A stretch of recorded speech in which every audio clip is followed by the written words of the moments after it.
YouTube vinyl community, Beach Boys fans, random people on the internet, my name is Giggens, and we're here today to talk about the best sounding copies of Smiley Smile that you can pick up on vinyl. And again, a video inspired by Mike from the In-Groove, who's got a series where he does things like this, and I was just super inspired by his videos to do some of my own. So we're talking about Smiley Smile today, and it's an album that for a lot of people over the years, people have said that the mixing is just kind of muddy in general.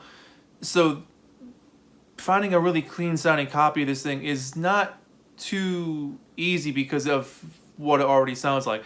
I honestly would say the CD is one of the best things you can pick up because that really does a good job of bringing everything to life really well. But as far as the records go, there's a few that I do recommend. I've only got a handful of copies of this one. Only got a handful. Who has? Come on, man. So first up is a first press US mono copy. It's pretty fun to listen to this one. I mean, it is what it is. I would say the vocals are a little muddy. Just the tiniest bit muddy. Sometimes the bass is a little bit heavy. I wish the instruments could be a little bit more clear, but, you know, for being what it is, it's really not a bad sounding disc. So, you know, can't go wrong with that. It's on the Brother Records Tan label. So that one does sound pretty okay. So if you pick that one up, you're in pretty good shape.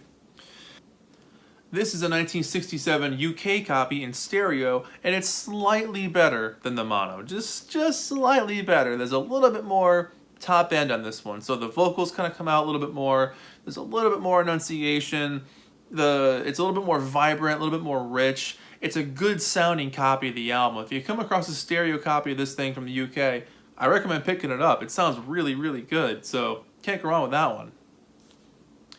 This is a 1969 Capitol Records Club edition of the album on the black color band label, which is pretty cool.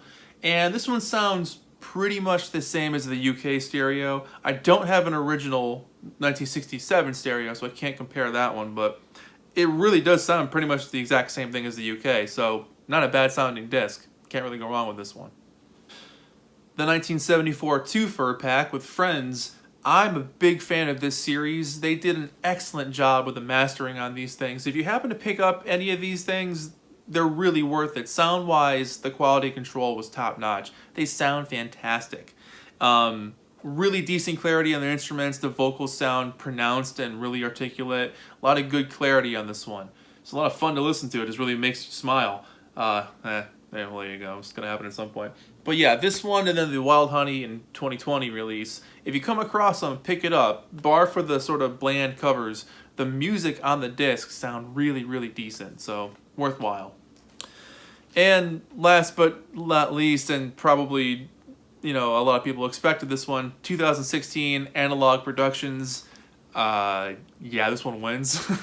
It sounds fantastic. It's in mono. And it just blows your mind. They even went down to the attention to detail of not putting Barry's name in the back cover. Like the original first issues didn't mention Barry in the back, but the subsequent ones did.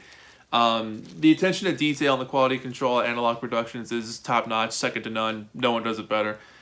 It just sounds insane. For an already intimate sounding album, to make it sound even more intimate, like they're truly in the room playing these instruments with you, they nail it.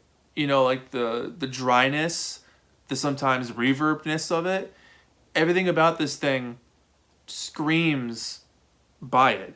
It's just such a clear, crisp, dynamic album. And for an album that has so little instrumentation, it really heavily relies on the vocals, you hear the breath. You hear them enunciate so clearly. They really make the vocals the driving center of this album. It's just a clean, crisp experience that really, it was like hearing it for the first time all over again. So they're not cheap by any stretch of the imagination. I think this was like $40. It was expensive. For me, $40 is expensive, but it's so worth it. If you happen to come across some money for yourself, go to Analog's website and pick this thing up. I eventually, someday, long-term project, plan to pick up all the albums they've produced on that website, but for the Beach Boys anyway, but yeah, this thing is nuts. 200 gram vinyl, the whole 9 yards. It sounds fantastic.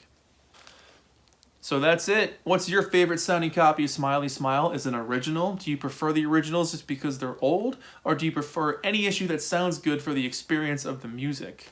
Love to hear your thoughts about that. And that's it. My name is Giggens.